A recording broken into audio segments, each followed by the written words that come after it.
mo akong pigilan sa mga insertions ko. Huwag ka nang makialam sa budget. Gawa ko lang ang mga utos niya tungkol sa mga insertions na sinasabi niyang hindi na raw niya makilala. Nagsabi na ipinapa-insert ng mga projects ang Pangulo na worth 50 billion pesos. Naging malinaw sa akin na siya mismo ang nag-utos kila Secretary Mina Pangandaman at Yusek Adrian Bersamin ang gusto niya ng 50 billion pesos na insertion. Ngunit ang sagot ng Pangulo, humingi ka ng bago or dagdag na insertions. Bakit hindi niya agad tinanggal noon pa? Kasi mismo siya ang nagbibigay ng utos. Ako mismo ang nakasaksi at nakausap ng mga taong direktang sangkot.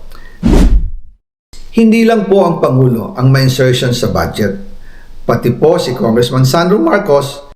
Pero kahit na i-deliver na ang 1 billion pesos para kay Pangulong Marcos at kahit na isama na rin sa 2025 budget ang 100 billion pesos insertion sa pamamagitan ng BICAM Committee, ayon mismo sa utos ng Pangulo, nagagalit pa rin daw si BBM. Kaya noong February 2025, sumulat po ako ng isang confidential letter kay Pangulong Marcos. Doon ko ipinaliwanag na ginagawa ko lang ang mga utos niya tungkol sa mga insertions na sinasabi niyang hindi na raw niya makilala. Ilalabas ko po ang sulat ko sa Pangulo kasama ng bidyong ito. Si Yusek Jojo Cadiz ang nag-ayos ng aming meeting noong March 2025 sa 1201 Aguado Street, tapat ng Malacanang, Gate 4. Pero sa halip na kumalma ang Pangulo, lalos lang siyang nagalit.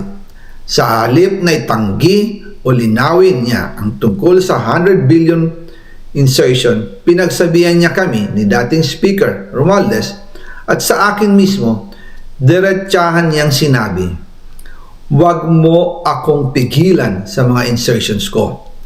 Huwag ka nang makialam sa budget."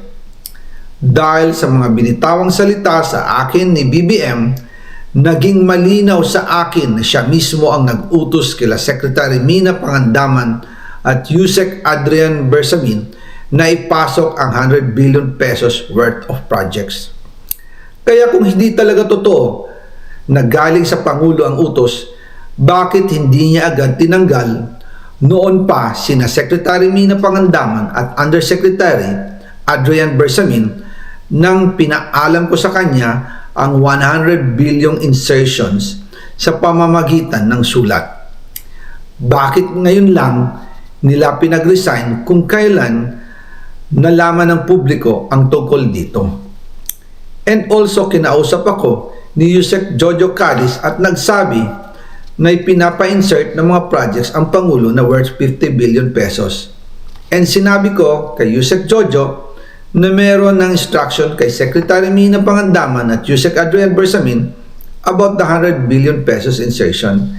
And sabi niya, kakausapin niya ang Pangulo na kung pwede, doon na lang i-charge ang gusto niya ng 50 billion pesos na insertion. Ngunit ang sagot ng Pangulo, humingi ka ng bago or dagdag na insertions. Doon po nakita at naramdaman na hindi pwedeng sabihin ng Pangulo na wala siyang alam sa mga nangyayari. Kasi mismo siya ang nagbibigay ng utos. Ako mismo ang nakasaksi at nakausap ng mga taong direktang sangkot. Kaya hindi na pwedeng maghugas kamay at magturo na parang inosente. At kung titingnan ninyo ang 2026 budget, may panibago siyang 97 billion insertions.